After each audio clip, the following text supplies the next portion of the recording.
What's up, guys? It's your boy Jamaica here, coming at you with another tournament recap for Season 7, Week 13. The Thursday tournament was won by Love Taps MTG playing uh, like a mono red burn ish red deck wins deck, but with like Quest for Your Flame. I've actually seen Love Taps play this deck last season, but it was more like burn heavy.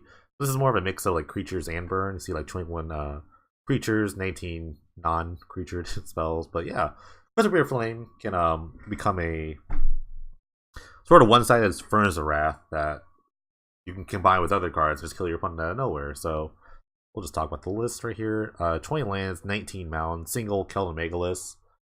Good kind of card to kind of just help you win the game at some point. Like kind of helps you get over the hump of like, you know, the last couple points of damage when especially when you're empty-handed, which that kind of like tends to do.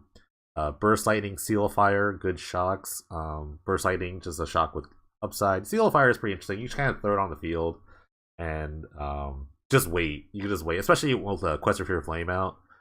You can just wait to get the counters all the way up to like 4, and then the seal just kind of sits there and it just kind of hangs out and waits for you to kind of do a bunch of damage. So you can just kind of put a bunch of them out there and then just kind of wait for your quest to build up here. Curse Scroll, also pretty great colorless source of damage. Repeatable damage, really, especially when you have like 1 or 0 cards in your hand. Preferably 1, because you name something. Bunch of 1-drops here. Flame Blade Adept. It's sort of a menace creature, just kind of like pushes through little points of damage here and there. You don't have like discard outlet thing, so you're basically just playing a 1/2 menace guy here. Goblin Arsonist, hard to block really. I guess like when it dies, it just pings a creature here. So there's that really. And it just kind of blocks it.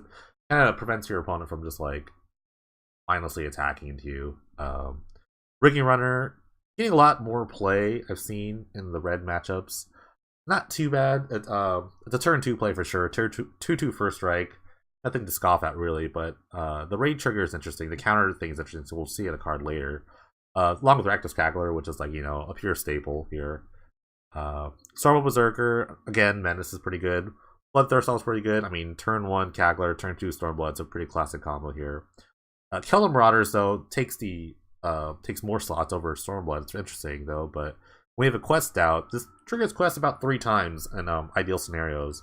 1 when it comes to play, 2 when it attacks, and 3 when it leaves play. So for 2 mana, you get to trigger the quest 3 times. It's pretty sweet. Arc Trail kind of clears out some smaller creatures, especially against the red matchup. It's almost always a 2-for-1. You hit your creature, then you hit your opponent or something like that. It's pretty great. Volt Charge, though, probably has the most synergy in this deck. I wish there was more like synergy with Volt Charge, but between like Stormwind Berserker, Cackler, Rigging Runner, that could all get proliferated, especially with the quest, though, which is probably the biggest one, though. So Volt Charge is pretty neat here.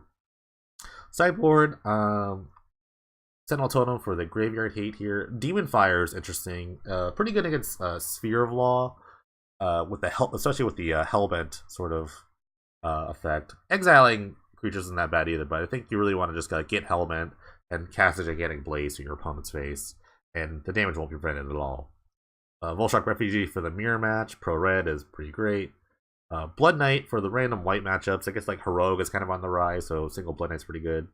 And then Breath Daragaz. This card was actually like touted as being something very early this season that could have been really great, but never doesn't see a lot of play. Good against like you know, mini tokens. Green deck seems the best at fighting. Yeah, you know, mono red's pretty good. You can see all different sorts of flavors. You don't have to play just like stock mono red list. You can kind of just like do what you want, because a bunch of burn spells and small creatures will help you get there. If you want to see other lists from this tournament, check the description below. There's a link. Thank you guys for watching. I'll catch you next time.